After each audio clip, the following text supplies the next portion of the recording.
Now, we come to one of the most powerful stages in this entire process, because this is where the moment where curiosity turns into clarity and clarity turns into decision.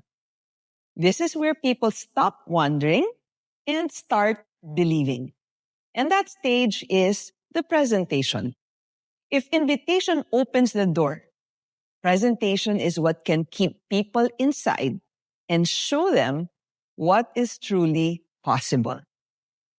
So let's understand something important about presentations. People do not join your business because they understand everything perfectly.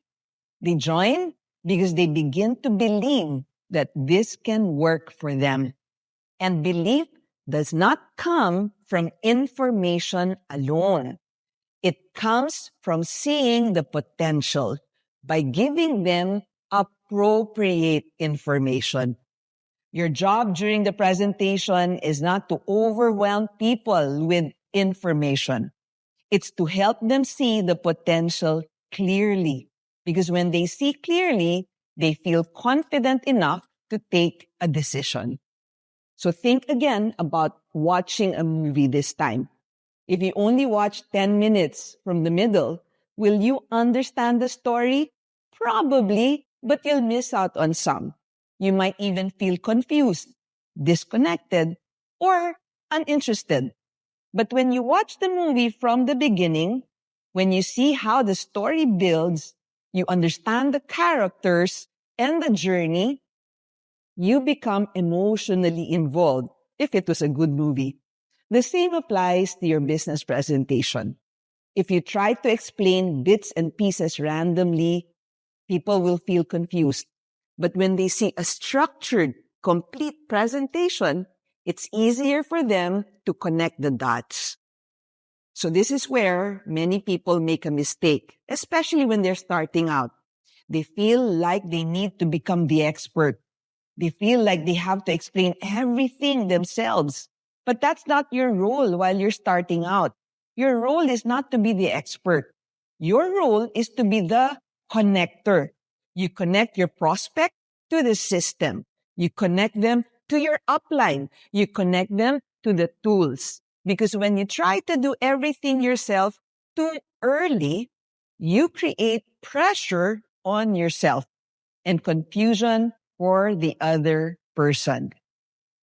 That is why we always emphasize being plugged to the system. Whether it's a live presentation, a webinar, or even watching a recorded video, the structure matters. A good presentation is designed to take someone from zero understanding to a clear awareness in a logical and, yes, emotional flow. When you rely on the system, you remove inconsistencies, and consistency is what will build the trust. So when you brought your guest to the presentation, your job is not to interrupt and add too many explainers.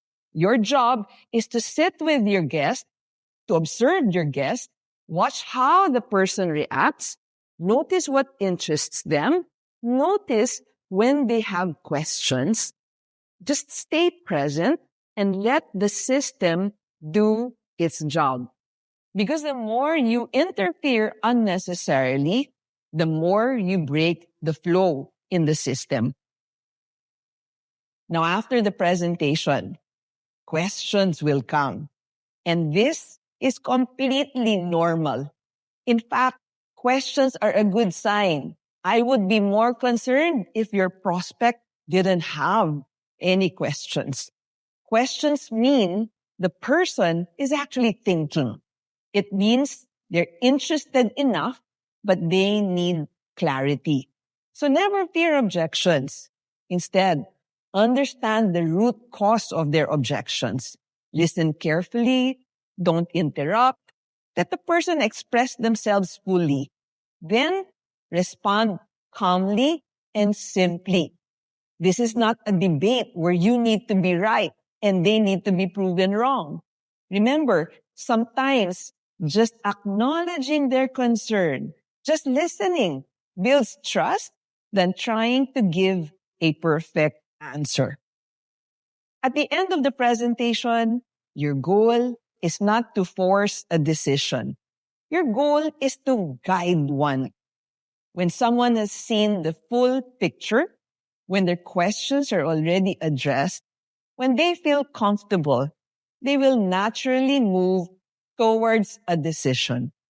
And whether that decision is immediate or it takes time, what matters is that they experience clarity, because clarity creates confidence, and confident people tend to take action. But remember, the process does not end here. Just because someone has seen the presentation does not mean the journey is over. In many cases, this is actually just the beginning. Which brings us now to what truly separates average distributors from the professionals. What actually happens after the presentation. This is where you begin to build your trust loop. You don't just follow up once and disappear. Don't just wait and hope. Instead, create consistent, value-driven touch points that build familiarity, credibility, and trust over time. And that's what makes follow-through powerful. Not pressure, but presence. So let's move to the next step, follow-through and building your trust loop.